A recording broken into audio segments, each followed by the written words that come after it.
Bonjour à tous et bienvenue sur Copo & Co. Alors j'ai posté il n'y a pas longtemps une vidéo sur les plans de travail que j'ai découpés et posés et je me suis dit que vous seriez peut-être intéressés pour savoir comment j'avais procédé pour mes crédences en alu. Parce que j'ai acheté des crédences qui faisaient 1,20 m par 60, mais moi je voulais des crédences qui faisaient un peu moins de 40 cm de haut, donc il fallait que je les recoupe. Et dans le magasin de bricolage où je les ai achetés, quand j'ai posé la question de savoir comment je devais faire, et bien très sérieusement, le plus sérieusement du monde, on m'a dit à la scie sauteuse ou avec une pince un petit peu, vous savez comme on utilise pour les montants en alu, une grignoteuse on m'a dit. Donc là j'ai ri. Et après je me suis rendu compte que ce n'était pas une blague. Donc j'ai trouvé une autre méthode par moi-même. Alors cette autre méthode en fait elle a consisté à utiliser pour les découpes droites en tout cas ma scie sous table. Parce que j'ai une scie sous table pour le bois, mais je n'avais que des lames à bois. Donc ce que j'ai fait en fait c'est que j'ai trouvé une lame dédiée pour la découpe de l'alu. Elle a une denture très fine et celle que j'ai prise est de la marque Bosch. Je vous mettrai le lien dans le descriptif si ça vous intéresse. Et elle m'a coûté à peu près une quarantaine d'euros. C'est un petit investissement parce que j'ai pas prévu de redécouper de l'alu bientôt. Mais ça a été vraiment la bonne décision à prendre. Parce que de cette façon, j'ai pu avoir des coupes bien droites. Des coupes qui étaient propres aussi. Hein. Il n'y avait pas de bavure liée à la chauffe du métal. Et gros point important, j'ai pu profiter du guide de ma scie sous table parce que ce qui est possible aussi, c'est de monter cette lame-là sur une scie plongeante par exemple, équipée d'un rail ou d'un guide. Mais mine de rien, c'est quand même moins précis et puis on a vite fait de rajouter 1 mm ou 2 à une extrémité et finalement de ne pas avoir vraiment des rectangles. Sauf que là, l'idée c'était d'avoir des rectangles côte à côte et que ça fasse une ligne bien droite de crédence. Donc là, j'avais un guide que j'ai positionné, je crois de mémoire, à 38 cm et je l'ai conservé pour toutes mes coupes. Donc tous mes rectangles qui sont collés côte à côte en alu sont de la même hauteur et ça c'est grâce à la scie sous table. Alors l'installation elle se fait comme une scie, comme une lame pour le bois. En l'occurrence c'était une lame avec un alésage qui était un petit peu plus large parce que c'est notamment prévu pour les scies plongeantes comme je vous ai dit. Mais j'ai pas eu de problème pour l'utiliser avec ma scie sous table. La seule chose que j'ai fait, c'est que j'ai intercalé à l'intérieur une petite bague pour réduire le diamètre de l'alésage. Une bague que j'avais récupérée, qui était vendue avec une autre de mes lames.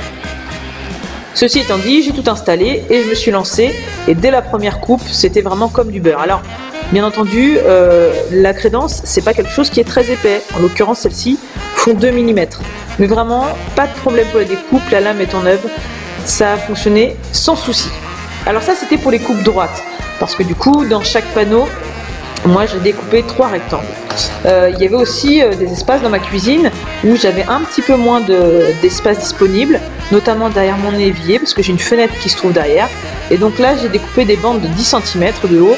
Là pareil, j'ai utilisé mon guide et ça s'est passé sans problème. Donc c'est vraiment ce que je vous conseille déjà si vous avez des grandes longueurs. Alors moi j'avais bien entendu pris des grandes crédences comme je vous l'ai dit tout à l'heure, mais il faut savoir que vous avez aussi des crédences qui sont un petit peu moins grandes. Par exemple, je crois de mémoire avoir vu des crédences qui faisaient 60 par 60, mais bon ça fait quand même de la crédence qui est assez haute. Et si on souhaite une crédence un peu plus discrète, et bien rien qu'en découpant au milieu de ce carré là, et bien on a 2 éléments de crédence qui permettent de couvrir plutôt que 60 cm de plan de travail, on peut couvrir 1,20 m.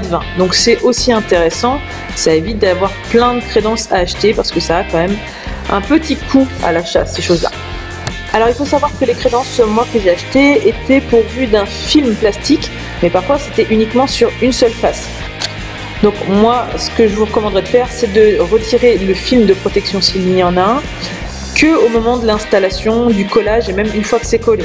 Hein, de cette façon, si vous avez des frottements avec votre table, avec votre établi, avec votre guide de scie, eh bien ça abîmera pas la crédence. Ce que j'avais pris soin de faire aussi, c'est que j'ai passé un bon coup de balai sur l'établi juste avant, histoire qu'il n'y ait pas trop de frottement. Et bon, c'est un petit peu souple, et c'est vrai qu'à la découpe, ça avait tendance un petit peu à se prendre les coins dans les petites aspérités de l'OSB. Donc voilà, il faut y aller tout doucement, pas besoin de sortir la lame de trop, ça coupe très très bien. J'ai d'ailleurs volontairement laissé la découpe en vitesse réelle pour que vous puissiez vous rendre compte. Vous voyez, il n'y a rien de méchant, ça se passe très bien, je laisse le guide à la même place, comme ça je fais toute ma longueur à 38 cm de haut et voilà, ça va super bien. Les éclats sont peu nombreux, mais bon, pensez quand même à vous protéger. Moi j'avais mis des gants, j'avais mis une visière aussi, j'avais mis, bon voilà, de quoi me protéger de quelques éclats éventuels, mais j'ai pas eu de soucis de ce point de vue là. Et puis par contre, si après vous utilisez du bois sur votre établi, veillez aussi à bien nettoyer parce que vous avez des copeaux métalliques qui peuvent aussi abîmer vos prochains travaux. Allez, j'anticipe un petit peu les images que vous allez voir dans quelques secondes et qui concernent le choix de la colle. Alors là, j'ai pas fait très original. Moi, ce que j'ai utilisé, c'est une colle de fixation universelle un petit peu qui se vend en cartouche et qui est pour matériaux poreux. Enfin, matériaux poreux, il faut au moins qu'une des deux surfaces qui soit collée soit poreuse, ce qui était le cas pour mes murs.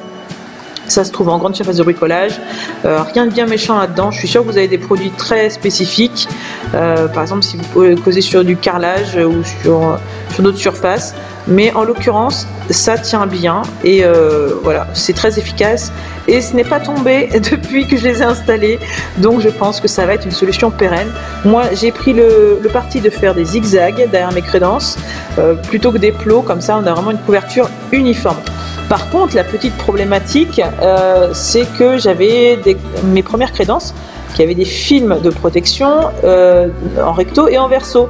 Et je ne me suis pas rendu compte qu'il y avait en fait deux teintes différentes de chaque côté de la crédence. Donc lorsque j'ai posé ma seconde crédence, après avoir fait d'ailleurs l'encoche pour y passer mes prises électriques, eh bien je me suis rendu compte que mes deux morceaux de crédence ne faisaient pas le même reflet à la lumière et pour cause, la première en fait je l'avais collée du mauvais côté. Je m'en suis rendu compte après parce que les crédences suivantes n'avaient qu'un seul film de protection du côté en fait qui devait rester visible, donc forcément intuitivement j'avais collé les suivantes du côté où il n'y avait pas de film, mais la première avait un film des deux côtés et donc j'ai pas fait attention, j'ai pensé que c'était des deux côtés pareil. Donc faites attention, vérifiez bien que vous n'avez pas un côté spécifique qui a un reflet particulier parce que sinon ça ne sera pas uniforme et c'est un petit peu dommage. Du coup quand je me suis aperçu de ça, une fois que les deux premières étaient côte à côte, j'ai décollé la première mais les traces de colle avaient abîmé la surface. Et donc je pouvais plus inverser la surface qui avait été incollée et la mettre en surface visible. C'était voilà, c'était trop tard. Ce qui est un petit peu étonnant d'ailleurs parce que c'est censé résister aux produits ménagers et plein de choses. Mais j'ai eu beau nettoyer, ça faisait toujours des traces et donc c'était pas récupérable. Donc voilà, je vous mets en garde, faites bien gaffe. Il y a peut-être un côté qui est différent de l'autre. Alors je vous l'ai dit tout à l'heure, hein, j'ai eu pas mal de prises encastrées, donc ce que j'ai fait c'est que j'ai mesuré, j'ai vérifié à partir de quel endroit il fallait que je fasse un petit trou pour laisser passer ma boîte d'encastrement. J'aurais bien mis des crédences plus épaisses, mais en fait cette solution là de mettre des crédences notamment en alu de 2 mm, eh bien ça permettait de ne pas avoir besoin de ressortir des boîtes d'encastrement, c'est-à-dire que les caches des prises et même les prises elles-mêmes avaient un jeu suffisant pour se positionner avec les vis de fixation dans la boîte. Donc, vous voyez, on le voit là, les deux crédences, on voit bien que les reflets sont totalement différents, c'est ce dont je vous parlais tout à l'heure.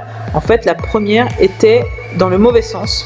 Donc voilà, je l'ai remplacée ensuite. Retour aux prises, donc je les ai mises par-dessus la crédence. Et donc c'était un gain de temps, c'était très bien comme ça. Donc voilà, la fine épaisseur permet de mettre au travers les prises, les interrupteurs, les choses comme ça.